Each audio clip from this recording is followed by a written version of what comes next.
po sa bawat isa mga kapatid. Pinagpalang umaga po. Happy Monday po mga kapatid. Masaya po ako na makasama kayo ngayong umaga. Kamusta na po kayo? Halina't buksan natin ang isang linggo na punong-puno ng pag-asa, ligaya at saya kung si Jesus ay kasama. Pagbati po mula sa pangalan ng ating Panginoong Jesus. Ako po muli ang inyong lingkod, kaibigan, Pastor Edgar Tinsayas na makakasama tuwing Lunes ng umaga. At ako po ang inyong devotional leader for today.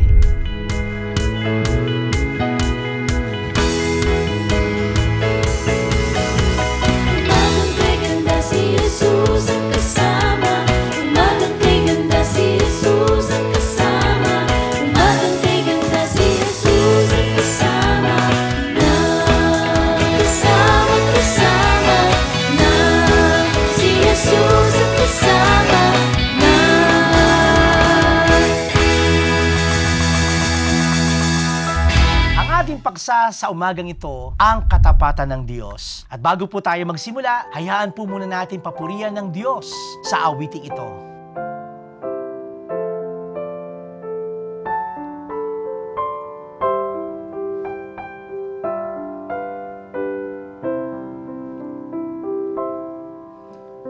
Great is thy faithfulness, O God my Father. There is no shadow of turning with thee. Thou changest not, thy compassions they fail not. Thou hast been, thou forever wilt be. Great is thy faithfulness, great is thy faithfulness.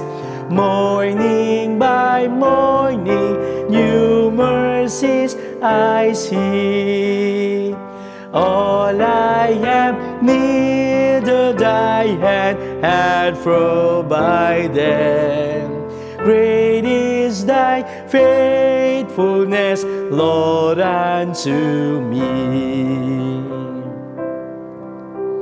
Summer and winter and springtime and harvest, sun, moon, and stars, and their courses above, join with all nature in manifold witness to thy great faithfulness, mercy, and love. Great is thy faithfulness, great is thy faithfulness.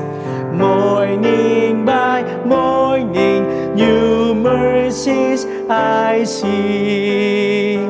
All I have needed thy hand hath provided. Great is thy faithfulness, Lord, unto me. Pardon for sin and a peace that endureth, thy old dear presence to cheer and to guide, strength for today and bright hope for tomorrow. Blessings all mine with 10,000 beside. Great is thy faithfulness, great is thy faithfulness. Morning by morning, new mercies I see. All I have needed thy hand hath provided. Great is thy faithfulness, Lord, unto me. Hallelujah! Purihin po ang Diyos sa awiting ating narinig. Ngayon pong buwan ng November ay ating pong Thanksgiving month. Kaya nga po, ang pag-ibig ng Panginoon ay patuloy natin nararanasan sa ating buhay.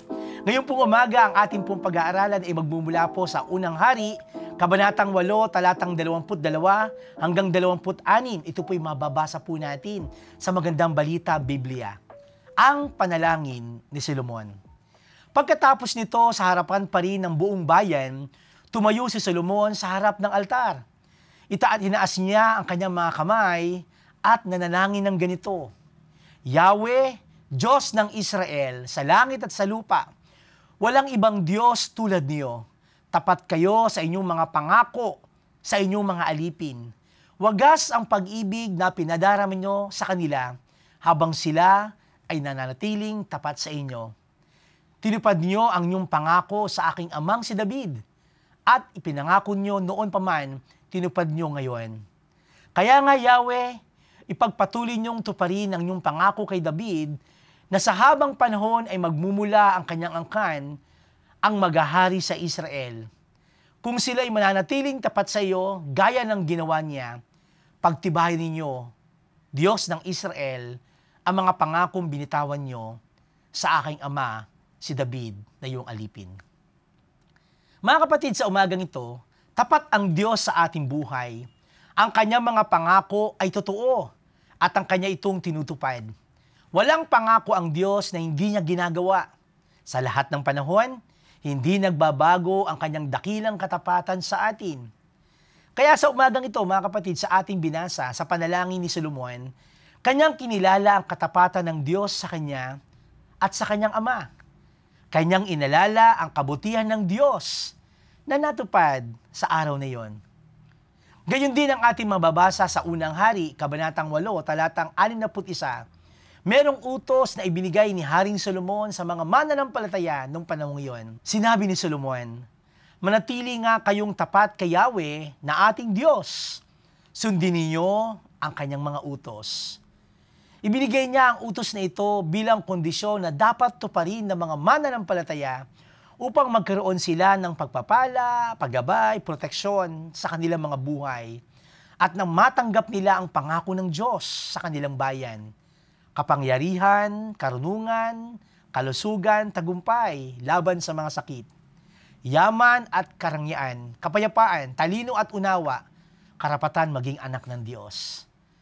Batay po sa utos ni Solomon, kailangan maging laging tapat ang lahat sa Diyos at sa pamamagitan ng walang katapusan pagbabasa, pagbubulay, pagtutupad, pagsunod sa mga utos upang maganap sa atin ang kanyang mga plano at kabutihan sa ating buhay. Kaya kung di tayo patuloy na mag-aaral ng kanyang mga utos, kung di tayo susunod sa kanyang mga turo, maaaring wala tayong direksyon at gabay sa ating buhay. Kaya nawa po sa umagang ito ay patuloy tayo magsumikap, makinig, sumunod sa lahat ng sandali. Marapat tayo maging tapat sa mga gawaing pinagkatiwala ng Diyos sa atin, sapagkat ang Diyos ay tapat sa atin. Walang ibang laman ang puso ni Solomon, kundi kilalanin ang Diyos na tapat sa kanyang buhay. Ang tanong, kailan kaya nating huling kinilala ang katapatan ng Diyos sa ating buhay? Minsan po, kapag may mga pagsubok tayong pinagdaraanan, hindi na tapat ang Diyos at hindi natin nararamdaman ang pag-ibig niya sa atin. Yun po yung minsan pakiramdam ng iba. Akala natin panibayaan tayo ng Diyos.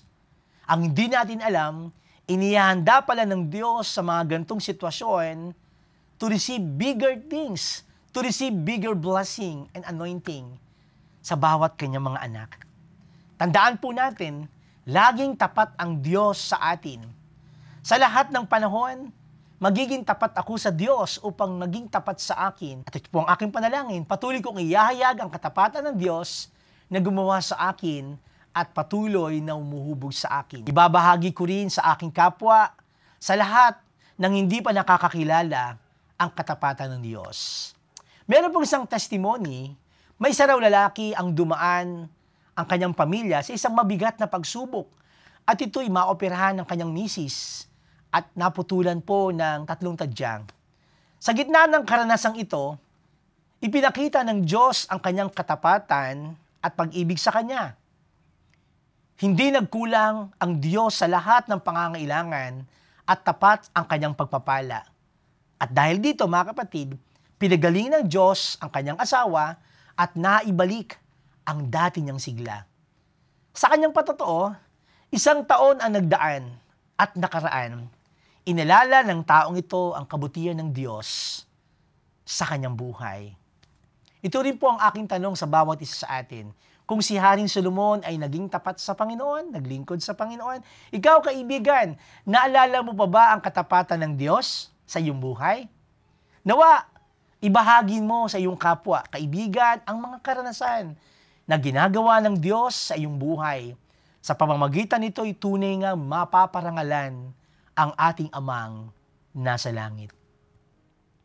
Ang pangako ng Diyos ay totoo at kailanman hindi po ito magbabago. At nagiging totoo ito sa lahat ng nagtatapat sa Kanya. Inuulit ko po, lahat ng nagtatapat sa Kanya. Maraming pagkakataon sa ating buhay na nasubukan na po natin ang katapatan ng Diyos sa atin at napatunayan po natin totoo ang lahat ng Kanyang pangako. Kaya naman, lalo natin siyang paglilingkuran at magtatapat sa Kanya. Kaibigan, ang aking panalangin, lagi natin tandaan na totoo, tapat ang pangako ng Diyos sa atin, kaya nawa lagi tayo magtapat para sa Kanya. Katulad po ng ginawa ng Lord sa buhay ni Haring Solomon, magmula pa sa kanyang ninuno, ito'y nagpatuloy at kailanman ang katapatan ng Diyos ay kanyang binigay sa kanyang lingkod, maging sa ating panahon ngayon. Tayo po ay manalangin. Ikaw, aming Diyos na tapat sa lahat, sa panahon ng pinagpapasalamatan ka namin, patuloy kang gumawa sa amin, aming Panginoon. Patuloy mong ipadama sa amin ang iyong kabutihan. Isisigaw namin sa buong mundo ang iyong katapatan upang lahat na makakarinig nito ay lalapit sa iyo at kikilalanin ang katapatan mo sa kanilang buhay. Napakabuti mo, aming Diyos. Kailanman ay hindi ka nagsasawa na magmahal at magpaalala sa amin at patuloy po namin itong ibabahagi sa aming kapwa. Kaya nga, Panginoon, sa umagang ito ang aking panalangin sa lahat na mga nakakanood, sumasabay sa devotion na ito, ang aking panalangin, Lord, patuloy po nilang maranasan ang iyong pag-ibig, ang iyong katapatan. Sa kabila minsan na sila po'y dumadaan sa iba't ibang sitwasyon, patuloy po nilang malaman, mapaalalahanan na mayroong isang Diyos na kailanman hindi nagbabago at laging nagmamahal, tumutulong, sumasaklolo sa iyong mga anak. Purihin ka, Lord, pagpalain mo ang anak mong nanonood sa umagang ito, pagpalain mo ang kanyang kabuhayan, pagpalain niyo, Lord, ang kanyang trabaho, even, Lord, ang kanyang mga pangangailangan. Even, Lord, kung meron po siyang kasakit at karamdaman, aking pong hinihingi, Panginoon, ang kagalingan na nagmumula po sa iyo, sapagkat ikaw ang aming tapat na Diyos na kailanman ay hindi nagbabago. Purihin ka, Lord, samahan niyo po kami sa aming pagpapasimula, sa aming mga gawain sa umagang ito. At ikaw, Panginoon, ang siyang patuloy po namin maranasan. Ito po ang aming samot dalangin sa ngalan ni Jesus. Amen. Amen. Salamat, kaibigan, sa umagang ito, ang katapatan ng Diyos. Ang aking panalangin, muli, sa oras na ito, sa iyong pagsama sa ating pag-aaral sa umagang ito, si Jesus ay kasama, Daily Morning Devotion, maranasan mo ang pag-ibig ng Diyos. And gayon din, mga kapatid, shout out po sa lahat na may kaarawan at anibersaryo ng kanilang kasal. Purihin po ang Panginoon sa inyong mga buhay. Patuloy po kayong pagtagumpayin ng Panginoon sa lahat ng iyong mga layunin. See you again next Monday and every day. If kayo po ay na-bless, feel free po to share this or tag with your friend. And don't forget, mga kapatid, to subscribe to Nax UMC PH. And please hit the notification bell to get be notified when we post a new videos. At kung kayo din po ay pinagpala, nakikita niyo po sa inyong screen ang ating pong video account, ang ating pong GCash account. Maaari po kayo mag-bless, mag-donate, o mag-tithes kung kayo din po ay nais po na makatuwang po namin sa pagmimisyon ng Nax United Methodist Church. Ito po ang inyong kaibigan, kamanggagawa, Pastor Edgar Quinsayas, na lagi pong nagsasabing, hindi po tayo iiwan, pababayaan ng ating minamahal na Diyos, ngayon at magpakailanman ang kanyang katapatan sa atin. God bless po!